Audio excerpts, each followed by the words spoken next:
Ferry Idam Heniansyah atau lebih dikenal dengan Rian Jombang sempat membetot perhatian masyarakat 8 tahun lalu.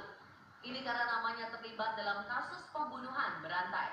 Saking hebohnya, kasus ini sempat terkenal hingga ke luar negeri.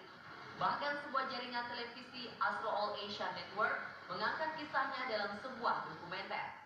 Dokumenter yang diberi judul Rian the Smiling Serial Killer ini ditayangkan pada bulan Oktober 2010 dalam program Crime and Investigation Network, salah satu program yang mengangkat tentang kasus pembunuhan di seluruh dunia.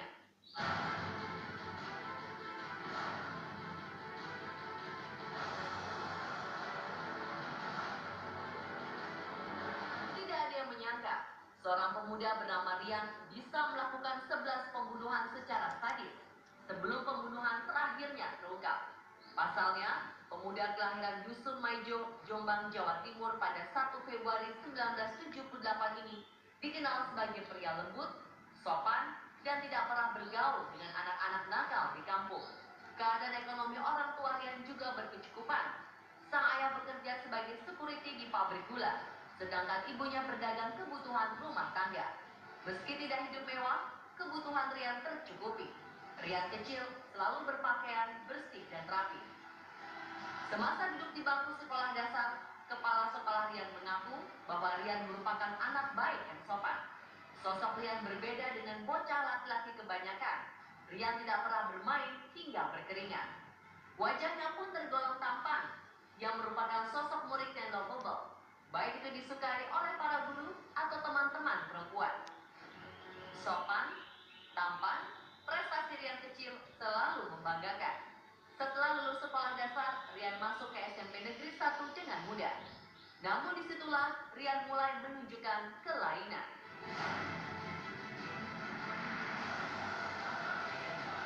Gaya bicara Rian mulai berubah seperti perempuan. Ia juga mulai menyukai kegiatan yang berhubungan dengan perempuan. Saat itu, Rian bergabung dengan kegiatan ekstrakurikuler seni tari. Di bangku SMP ini pula, Rian mulai gemar berdandan. Di sekolah, Rian dikenal lebih dekat dan lebih banyak berteman dengan perempuan. Karena pembawaannya yang feminim, teman-teman Rian kerap mengejeknya. Namun Rian tidak pernah menggubris ejekan tersebut. Rian dikenal cerdas, cekatan, dan pandai bergaul. Bahkan hingga lulus SMP, Rian selalu mendapat peringkat 1 di kelas dan masuk SMA favorit di Jombang.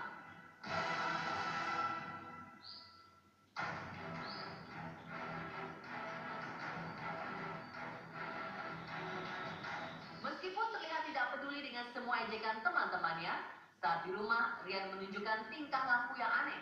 Beberapa kali ia menunjukkan sikap seperti melampiaskan kekesalannya. Sang ibu mengaku jika Rian pernah melemparkan gelas ke arahnya ketika sedang marah.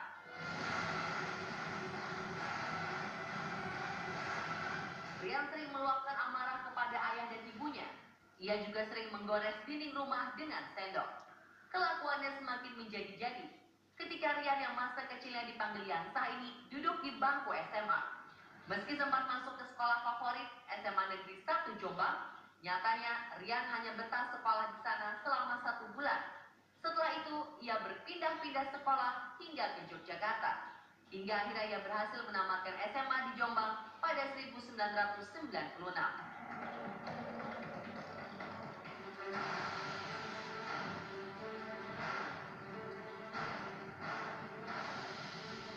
Perubahan Rian diakui keluarga terjadi setelah pulang bertamasya dengan teman satu kelasnya di Yogyakarta. Saat duduk di kelas 3 SMP, Rian pergi ke pantai Parangtritis. Di sana, Rian menemukan sepasang boneka. Sepupu dan kakak tiri mengaku pernah melihat boneka itu. Rian mendapat boneka perempuan, sedangkan boneka laki-laki disimpan oleh temannya. Sejak memiliki boneka itu, tingkah Rian yang seperti perempuan semakin terlihat. Setelah menyimpan boneka perempuan itu, Rian sempat mengalami stres hingga harus dirawat di rumah sakit Gatol Mojokerto selama 2 minggu. Selanjutnya, karena tingkah lakunya yang aneh, Rian juga mendapat perawatan dari salah satu kiai. Kabarnya sang kiai mengatakan agar Rian bisa sembuh bahwa boneka mistis itu harus dikembalikan ke Laut Selatan. Namun bukannya sembuh, Rian malah marah-marah setelah boneka kesayangannya dikembalikan.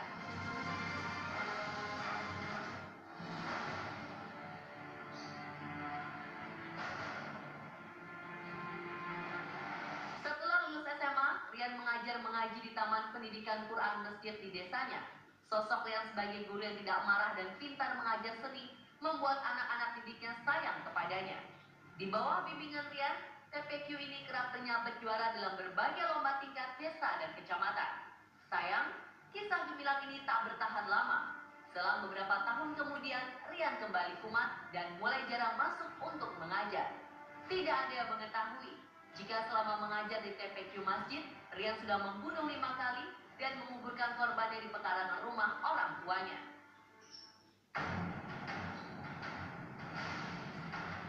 Maret 2008, Rian memutuskan untuk meninggalkan kampungnya dan menetap di Jakarta. Rian merasa Jakarta adalah tempat yang cocok baginya. Jakarta dinilai lebih bersahabat baginya yang sudah memiliki kecenderungan untuk menyukai sesama jenis. Ia dekat dengan seorang pria bernama Noval Andreas dan tinggal bersama di rumah kontrakan di kawasan Setiabudi. Selama di Jakarta, Rian tetap bolak-balik Jombang Jakarta dengan alasan menengok orang tua. Tidak ada yang tahu jika ada tujuan tersembunyi yang dilakukan Rian, yaitu membunuh.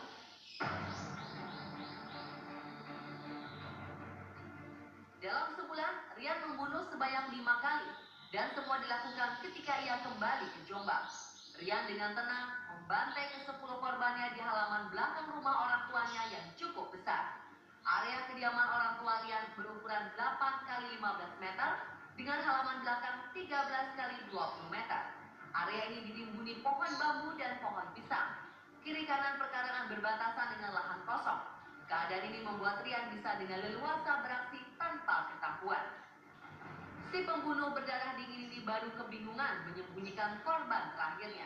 Karena saat itu ia menghabisi korbannya, Heri Susanto, di dalam sebuah kamar sempit di salah satu apartemen di Depok. Tidak ada lahan kosong, tidak juga tanah. Rian terpaksa memutilasi korban dan membuangnya di pinggir jalan di daerah Kebagusan, Jakarta Selatan. Pembunuhan terakhir inilah yang membuat tabir kejahatan pria lembut ini tersingkap oleh masyarakat.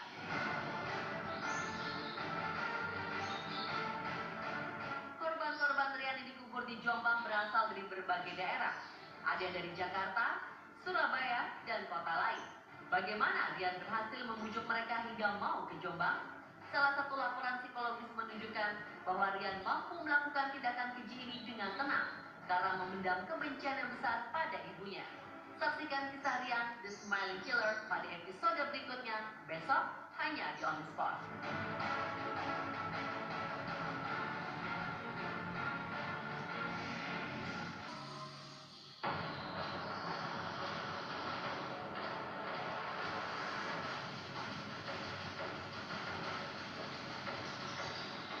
Kasus pembunuhan berantai yang dilakukan oleh pria asal Jombang, Ferry Heriansyah, atau lebih dikenal dengan Rian, menjadi topik pembicaraan di sejumlah media pada 2008 lalu. Kisah ini bahkan diangkat menjadi sebuah film dokumenter 2 tahun setelah kasus terpecahkan. Kejahatan Rian baru terbongkar pada saat ia menghabisi korban ke-11-nya pada 11 Juli 2008. Korban bernama Heri Santoso dibunuh dan dimutilasi di apartemennya di daerah Depok. Jasadnya dibuang di Jalan Kebagusan, Ragunan, Jakarta Selatan. Penemuan 7 potongan tubuh di daerah Kebagusan pada 12 Juli 2008 menjadi titik awal terungkapnya kasus Rian.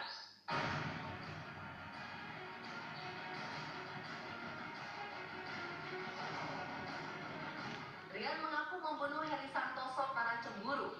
Pada malam terjadinya pembunuhan, Rian sedang bermesraan bersama Heri. Saat itu, Heri melihat wajah Noval yang merupakan kekasih Rian di layar telepon seluler Rian. Heri langsung menyukai Noval dan meminta Noval untuk menjalin kasih. Mendengar hal itu, Rian naik pitam dan langsung menusuk Heri dengan menggunakan pisau dapur. Korban pun meninggal saat itu juga.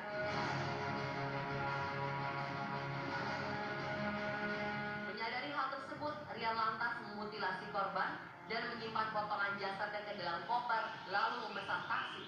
Rian membuang jasad tersebut di daerah Kebagusan, Jakarta Selatan. Ia lalu memanggil kekasihnya Noval untuk menjemputnya di depan salah satu rumah sakit di daerah Pondok Indah, Jakarta Selatan.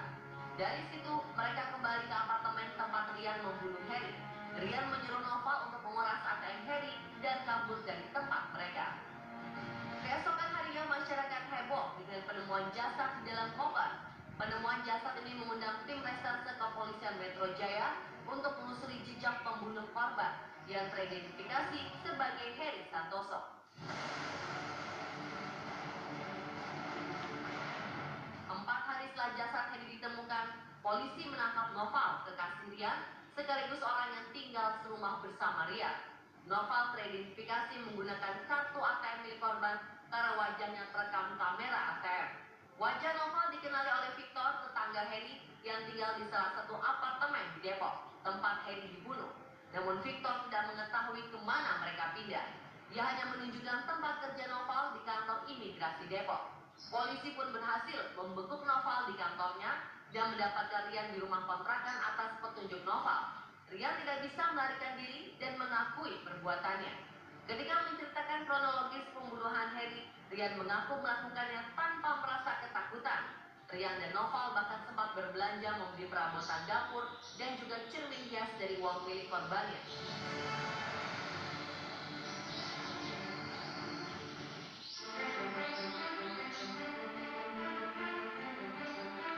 Sikap Rian yang sangat tenang mengundang kecurigaan penyidik. Mereka menduga pembunuhan di apartemen ini bukanlah yang pertama dilakukan. Selain karena tidak ada ketakutan dalam diri Rian, dalam laporan polisi terdapat daftar sejumlah orang hilang yang diketahui pernah dekat dengan Rian. Salah satu di antaranya adalah Ariel Somba Sitanggang, warga Depok yang terakhir pamit ke Surabaya bersama Rian pada 23 April 2008 sebelum Rian tertangkap. Sebenarnya seorang tua Ariel melapor Rian sempat diperiksa polisi, namun dia berhasil meyakinkan petugas bahwa tidak ada hubungannya dengan hilangnya Ariel. Dengan terungkapnya kasus mutilasi terhadap Heri Santoso, polisi lantas memeriksa Rian secara intensif dan kembali menanyakan Ariel yang masih belum ditemukan. Belum juga mau mengaku, Rian hanya mengatakan kepada petugas bahwa dia memang pergi bersama Ariel ke Coban Rondo di Batu Malang, Jawa Timur. Namun setelah itu berpisah. Mendengar pernyataan ini, polisi tidak serta-merta mempercayai pengakuan Rian. Dua penyidik terbang ke Malang untuk memastikan kebenarannya. Karena tidak ada yang pernah melihat Rian dan Ariel di sana, petugas pun membawa Rian terbang ke Surabaya. Di sini, Rian mengaku sempat ke Jombang bersama Ariel dan menginap di rumah orang tuanya.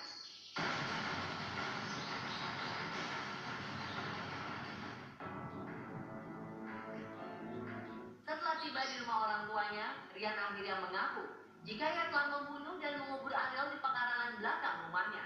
Kepada petugas, ia menunjukkan lokasi kuburan tersebut yang langsung dibongkar petugas. Saat itu, Rian hanya mengakui pembunuhan Ariel.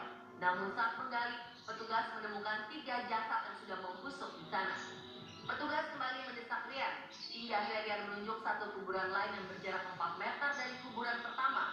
Di sini, petugas menemukan sesosok jasad lainnya. Total ada 4 jasad yang ditemukan pertama kali.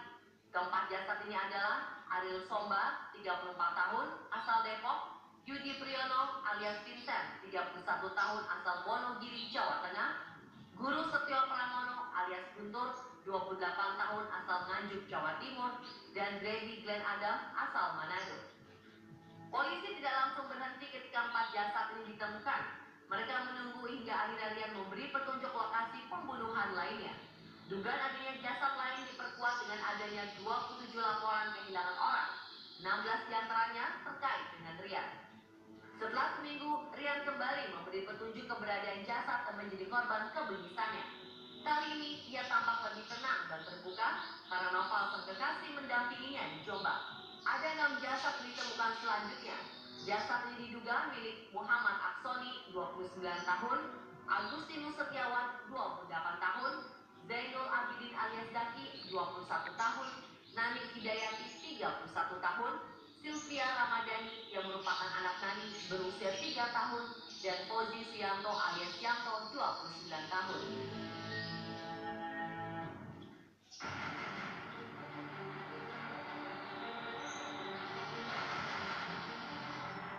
Selama diperiksa, Rian melalui serangkaian tes psikologis yang dilakukan oleh para ahli. Dugaan bahwa Rian mengalami kelainan jiwa pun terus diteliti sampai akhirnya ditemukan tanda-tanda gangguan jiwa yang berat. Rian membunuh para korbannya secara sadar dan paham benar apa dampak dari perilakunya itu.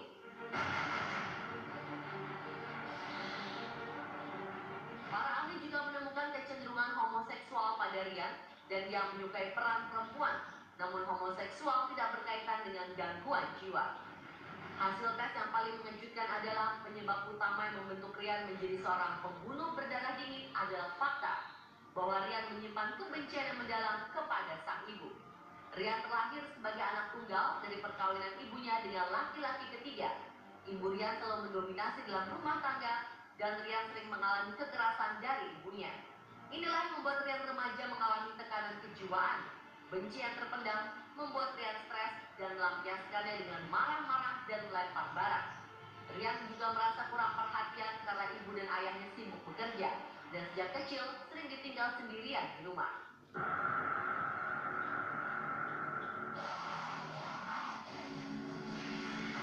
Jauh sebelum terbongkarnya kasus mutilasi dan pembunuhan berantai dilakukan Ferry dan Riansyah alias Rian, rupanya Rian pernah mengancam sang ibu Asiatun. Saat itu, Rian mengejar-ngejar Asiatun sambil memegang pisau. Peristiwa ini terjadi ketika Rian masih duduk di kelas 3 SMP Tembelang, Jombang, Jawa Timur, sekitar 1995. Saat itu, Asiatun dan Ahmad baru saja membawa Rian pulang dari rumah sakit Gatot, Mojokerto. Rian yang stres berat menjalani perawatan selama 2 pekan di rumah sakit itu.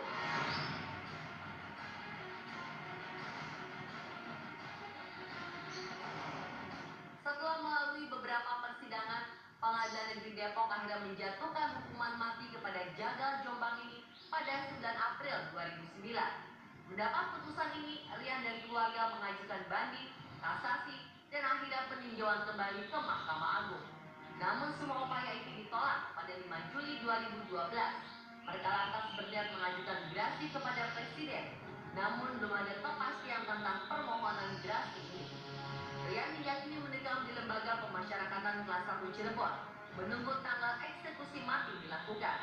Selama menjalani masa tahanan, Rian dinilai berkelakuan baik dan selalu mendapatkan prestasi di bidang olahraga dan seni.